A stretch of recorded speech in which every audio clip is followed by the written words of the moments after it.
Hello everyone, আমি আবার চলে আসলাম তোমাদের মধ্যে ছোট্ট ব্লগ নিয়ে। তো আমরা সবাই মিলে যাচ্ছিলাম আমাদের একটা ছোট্ট জমিতে সবজি তুলতে। তো আমি ছিলাম, মা ছিলাম, আর বুনু ছিল, আর একটা ভাই ছিল। তো এটা হচ্ছে আমাদের পেঁপে গাছ জমির, আর এই সাইডে ছিল একটা জমি, সর্ষার জমি। আর খুব ঠান্ডা পড়ছিল, যার কারণে ওইদিকে দাঁড়িয়েছিলাম। তো তারপরেই দেখতে পাচ্ছ আমাদের সবজি বাগানের যে বেগুন গাছ আছে ওটা দেখাচ্ছিলাম। এটা ধনে গাছ বলে। পালং শাক লাগানো হয়েছিল, এরপর মূলো তুলছিলাম আমি। মূলো লাগানো হয়েছিল, তো মূলোটা একটাও ঠিকঠাক তুলতে পারছিলাম না। তো ফাইনালি দুটো তুললাম, তার মধ্যে একটা ভেঙে গেছিলো। তো আবার আমরা হাসাহাসি করছিলাম যে মা বকে যদি, বাট বকবে না। এরপর আর একটা তুলতে গিয়ে এটা তো পুরোই ভেঙে যায়, তো এটা তুলতে পারিনি পরে। তারপর আরও কয়েকটা তুলেছিলাম।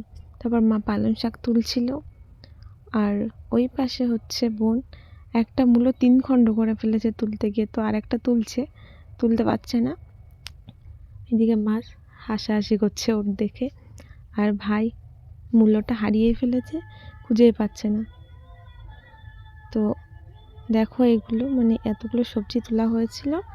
তো তারপরে বেগুন দেখছিলাম, ছোট ছোট বেগুন হয়েছিল। এটা সজনে গাছ, আমাদের লিচু গাছ লাগানো হয়েছিল ছোট ছোট।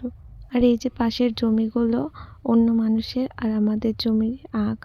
বুনু খাচ্ছিল, তো আমি জিজ্ঞাসা করলাম কেমন, বললো অনেক সুন্দর। সে দেখি ভাইপো এবং ভাগ্নে দুজনে খেলা খেলছে। তো কী খেলা বুঝতে পারছো না তোমরা নিশ্চয়ই, আমি বলে দিচ্ছি।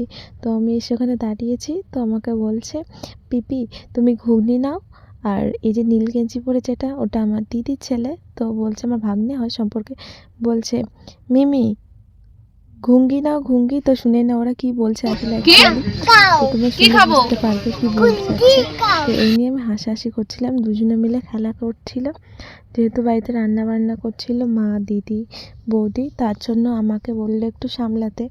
তো আমি রাস্তার ধারে দাঁড়িয়ে ওদের সাথে গল্প করছি, আর হচ্ছে আমাকে বলছে ঘুগনি নাও পিসি ঘুগনি। তো টাটা বাই বাই, সে পরের ব্লগে দেখা হচ্ছে।